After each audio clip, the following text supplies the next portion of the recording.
Hello, y'all. Welcome to another video, the last video for, I guess, the quadratics module, which I'm just going to leave it as lesson 20 now. It'll be 3 videos for lesson 20, but that's totally fine. What does it really matter how many videos each one has anyways, right? All right. And this is nothing really new. I think actually you could get away with no, like there's still gonna be a little bit of stuff you're gonna learn here, but all this stuff that we've seen before, it's just kind of like adding it all together and like what if you're just looking for one specific part of a problem instead of having to like graph everything, right? So again, a little bit of a recap before we would change f of x to the form of a vertex form, right? This is I didn't say in the prior video, but this is called standard form, and this is called vertex form, right? Vertex form is the form we like because in order to graph, you want to find its vertex. Oh, I have its vertex. You want to find its axis symmetry? I know the axis symmetry is like wherever the x value is in my h. So the axis symmetry will be there. I know where it's happy and sad. I know what the graph looks like. It's like really nice to have here. In particular, we'll kind of like show that recap here. If you have f of x equals a x minus h squared plus k, well, I know the vertex is h comma k. I know if a is greater than 0, it is happy graph. If a is less than 0, it's a sad graph, right? And also, when it comes to the axis of symmetry stuff, because your homework problem is going to ask for that as well. Say we have a graph that maybe looks like this, right? The axis of symmetry is that line down the middle. Well, if your vertex is h comma k, your axis of symmetry is the line x equal to, not k, h here. Like, what line is it? It's the vertical line, and vertical lines are x equals, right? X equal to h, like that. And if you're looking at the graph, you can also find these points, and those are the points that we would call our zeros or x-intercepts, right? An x-intercept means when x is equal to, or where you cross the x-axis, right? Y-intercept is where you cross the y-axis, and in particular, it means your y equals 0 here. So what if you have these sorts of problems, and instead of going to the process to change it to this, which is what we did before, we would change this into this because vertex form is nice for us. Sometimes you just want to find the vertex. I don't want to do all this like other information that's in here. If you just want to find the vertex, there are some quicker processes here. So say you have a graph or a function that is in the standard form, and I don't want to do vertex form here. Well, you can find the vertex by this formula, by using the formula x equals negative b over 2a. So if you have your a and your b here, negative b over 2a is going to be your x value of your vertex, and then you can say, and then plug in x to find y, which is formally a quicker process. You don't have to do any complete the square nonsense, and you can just get it right away here. Also, if you want to find, I'll say, to find x-intercepts,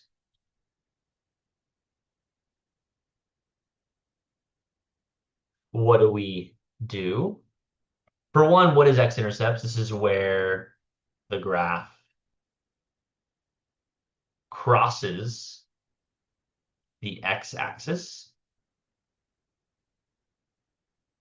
right? Those are the two x-intercepts here. Well, we find these by setting your y, which is f of x, equal to 0. So you're going to have 0 is equal to ax squared plus bx plus c. And that's exactly what these kinds of problems are, right? The problems of the quadratics module that we've been doing prior. Like we were to use complete the square, we might do quadratic formula, or we might be able to factor it straight up to find those zeros here. Okay, so the goal of this is to see how the function itself is communicating the vertex x-intercepts, maximum minimums by using these formulas instead of just graphing and finding it here. So I'm going to do both methods for us.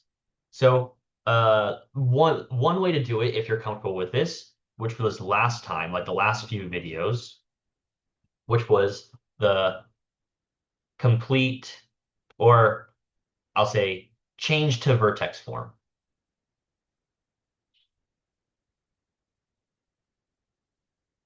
So if I want to change to vertex form, I need to complete the square.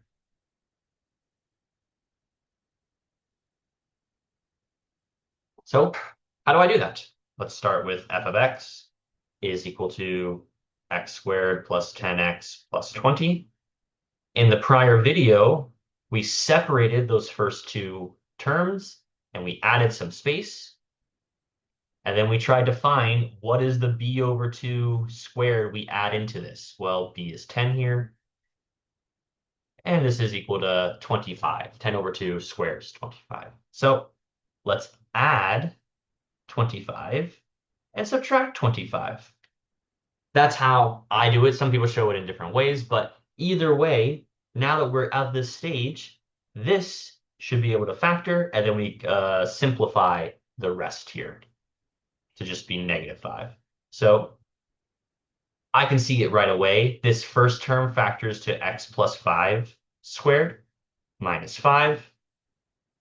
And now we're off to the races, right? What's the question asking for? The vertex. I have the vertex now. This is -5 comma -5. Um, the maximum or the minimum, well, remember, in any graph, right, whenever we have any parabola, you either have a single minimum or a single maximum, and it's always your vertex. Well, how do I know if it's a max or a min? I know if the front value is either making a happy graph or a sad graph here. So in this problem, we have a equal to 1, which is a happy graph, which means vertex if a max or a minimum. Right. So I have my vertex. I have that it's a minimum. So I have my vertex, my minimum. And I also want to find my x-intercepts. Now, x-intercepts are a little tougher when you're doing this process, but still, the process is you set f of x equal to 0. So how do we do this process now? I'm going to have 0 is equal to x plus 5 squared minus 5. We've actually had some processes for problems like this. We just solve for x by like adding things over and square rooting both sides. So that's what we're going to do. I'm going to add 5. I have 5 is equal to x plus 5 squared. I'm going to square root both sides. I'm going to have plus or minus square root of 5. Remember, plus or minus is x plus 5. And then I'm going to subtract 5 from both sides one more time. So this gives me -5 plus or minus square root of 5 is equal to x. Just like that. The two answers for x-intercepts, right? X-intercepts are x is equal to -5 plus square root of 5. X is equal to -5 minus square root of 5. Like that. And if you're just like, you know what, that was a good enough process for me, I feel like I understand it, then, we're good. You were able to find all these answers by changing it to factored form first. I'm going to show this way to do it. And if you think, oh, yeah, that's actually worth learning, then you learn that too. But if not, then we'll kind of just leave it as this here. So I'll say this time. This time, I want to find the vertex this way. So I have vertex. Well, what's the x value of the vertex? X is equal to -b over 2a. which in this problem, right, we have A, B, and C here. In this problem, we're going to have negative 10 over 2 times 1, which is negative 10 over 2, or negative 5. Now we plug in x. Plug in x to get y. So f of negative 5 is equal to negative 5 squared plus 10 times negative 5 plus 20, which is what? 25 minus 50 plus 20, or 5. Oh, I get my vertex is equal to negative 5 comma 5. What do you know? That is the same vertex that I got before. Not bad. Well, how do I find my x-intercepts? It's still the same process. So x-intercepts, we set f of x equal to 0. So I'm going to have 0 is equal to x squared plus 10x plus 20. And maybe I won't do this process just for like the sake of time. However, we don't have this process here because we were able to like square root both sides in this form here. We don't have that in this case. So we're likely going to have to either do like factoring or quadratic formula. I think it would be quadratic formula here. I would say use quadratic formula to get this here. Um, Give me a second, I'll call them back.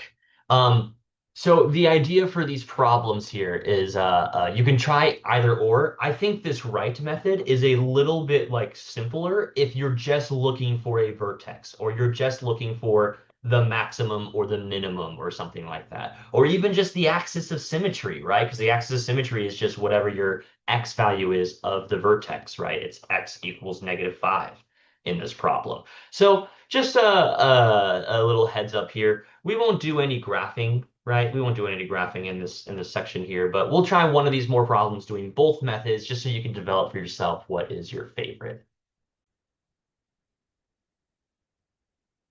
Okay, but let's try one more of these, right? And we'll do again both processes here. And actually, yeah, we won't even do both processes because again, when we're doing the complete the square method, that very first method, when you have a number in the front here, it's just a little tougher to find like the intercepts maximum minimum. So let's just go straight to the other way, these problems. And we won't graph and we won't sketch a graph or whatever. We'll just find the vertex the formula way. So we'll do the vertex first, which has the formula x equals negative b over 2a, right? I have my a, my b, and my c here. So in this problem, I'm going to have negative 18 over 2 times negative 3 here, which is what? Negative 18 over negative 6, or 3. So x is equal to 3. What is my y value? Let's plug that in. Negative 3 times 3 squared plus 18 times 3 minus 24 is a little bit tougher of a one. What is it? It's negative 27 plus 54 minus 24. What is that? That is also 3. Nice. So vertex is the point 3 comma 3. Is it a maximum or a minimum? I'll say max or min. Well, hopefully you can tell it's a max and not a min. Why? Because a equals negative 3, which is less than 0, which is a sad graph, right? That leading term being negative, right? Negative number means sad graph, right? Okay, now let's do x-intercepts. X-intercepts, right? We got the vertex, maximum, minimum. Now we do x-intercepts. What do? We set the function equal to 0. So you have 0 equals negative 3x squared plus 18x minus 24, like that. Um, you can go straight into the quadratic formula, but these numbers are a little big, and I see that you can actually factor here. I can factor a negative 3 out, and I'm left with x squared minus 6x plus 8, right? And that's kind of nice because now I think this does factor, right? I have an 8 and a negative 6. What multiplies to be 8 and adds to become negative 6? What is it? Negative 2 and negative 4 here. 0 equals negative 3 times x minus 2, x minus 4. And you can honestly, like, ignore this negative 3. We haven't had many examples of this. Or I can divide by negative 3 on both sides, right? And I have 0 equals x minus 2, x minus 4. That's not even really needed. You just need to know you can split this into two problems now. X minus 2 equals 0, x minus 4 equals 0, or x equals 2 and x equals 4. Those are our two x-intercepts as the numbers. If you wanna trade them as points, the points are 2 comma 0, 4 comma 0. These are like the x-intercepts as points, and these are like the x values of the x-intercepts as well. Um, so there we are with that as well. We won't Desmos this stuff because I think like you kind of know like, oh, that's there. You know what? Why not? Let's Desmos. Let's just see. Um, let's exit all this out and then we have time, or you guys have time. Okay, so the graph was what? We'll actually do f of x. I think it can do that for us. F of x equals negative 3x, yes, negative 3x squared. What was it? Plus 18x minus 24. Okay, so what were the answers we got here? 3 comma 3 was our vertex, and these 2 points were our intercept. The axis of symmetry would be here at, if I just plugged in the number or the value x equals 3, x equals 3 would be the axis of symmetry as well. And it just shows exactly what we were looking for in this problem here. The intercepts, the x-axis asymmetry, and then the vertex there. So graphing will help you with problems as well, but do the algebraic methods. Like show this algebraically in case you don't have like your technology with you or something like that. And it's just good to get that practice for like future classes as well, because a lot of this stuff is very helpful for your future classes. Okay, let me share my screen real quick for the star problem, because this shouldn't be too bad here. Oopsies.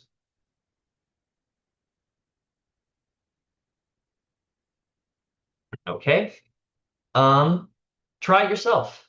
I'll say find the x-intercepts, find the vertex, and find whether the vertex is a max or a min. And also we'll do the axis of symmetry as well, right? Which is just that line that splits the graph in half here. This is your star problem. And good luck, guys. Thank you guys for watching.